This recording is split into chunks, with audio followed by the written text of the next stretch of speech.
General Salim Saleh is the latest Army general encrypted into the Army deals come after his aide camp, only identified as Captain Muhoozi, was confirmed in the chieftaincy of military intelligence detention. The Army deal gone bad reports, allegedly executed by fraudsters at Bombo Land Forces boardroom earlier this week, pitted top Army generals and Brigadier Leopold Kyanda, although the Army was quick to lash it as unfounded and malicious. All these matters, all this speculation that has been going on will be unearthed. It will be investigated. Now, Captain Muhoozi is an independent actor. He's an independent actor in this. The good thing is that he's under arrest. And he's telling us some interesting information. But you cannot link him to the position that he held before while working for General Saleh. I think let's do the investigation.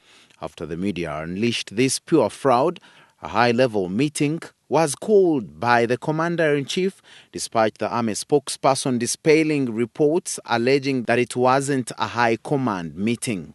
That there was no high command meeting that was summoned by His Excellency the President to address particularly the alleged arms deal. And that if there was such a meeting, it would be summoned through the normal procedures. Highly contentious and a matter that the Army contends as unsolicited, the Army spokesperson Lieutenant Colonel Pade Ankunda, while addressing the media, called for an appeal to allow conclusive investigations. There's a very elaborate procurement procedure in the UPDF managed by Defense, and there cannot be any such a thing as a procurement agreement that is not signed by the Permanent Secretary. So we appeal to the public to be very, very careful in order not to fall prey to these fraudsters. And so the joint investigations are continuing, and at an appropriate time, we will continue to update the public. Early August 2015, fraudsters representing the Ministry of Defense under one Marek Sela of the BMP SP Zoo issued a bid document to the Army purportedly at the Army headquarters in Bombo, a matter that is being investigated. Initial investigations necessitated the arrest of some 2 people, among them a captain of UPDF, Captain Muhoozi, and one civilian, Sam Ssimbwa. These are being held by the Joint Investigations Team, and they are helping with the investigations. According to Colonel Ankunda, self-styled Brigadier Okero Okuta and Major General Wamara Badiaya, mentioned on the fraud, have never been officers of the UPDF. Following subsequent discussions with conmen, an acceptance agreement was issued to the company and 19.8 billion advanced. But how did this happen under the armpits of the most glorious army in the region? 10 months, the story has been unleashed by the media, but still shunned by the force. Arrests of Captain Muhoozi were made despite controversies between the Police Standards Unit and the Chieftaincy of Military Intelligence.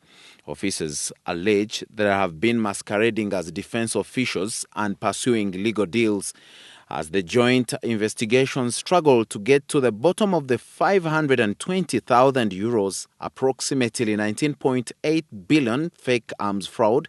The unanswered question remains around the uncertain deployment of the man believed to have uncovered the fraud but later sent to the AMISOM.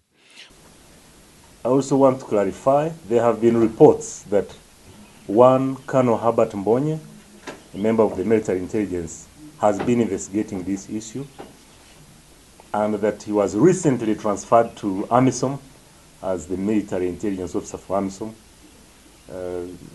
purportedly in order for him not to continue with the investigations. He is not the one investigating this matter. Police this week confirmed the arrest of Ssimbwa and an Army captain only identified as Captain Muhoozi. Army spokesperson Lieutenant Colonel Pade Ankunda also insists that action will be taken to protect the image of the Uganda People's Defense Forces. However, our commitment is that we will leave no stone unturned If anybody is pointed at to have had a role in this and they are found to be culpable, they will definitely face justice. Illegal deals, drug, gold and arms have lately characterized the force despite its glory in the region. Aaron Stabarka, WBS Television, Mbuya Army.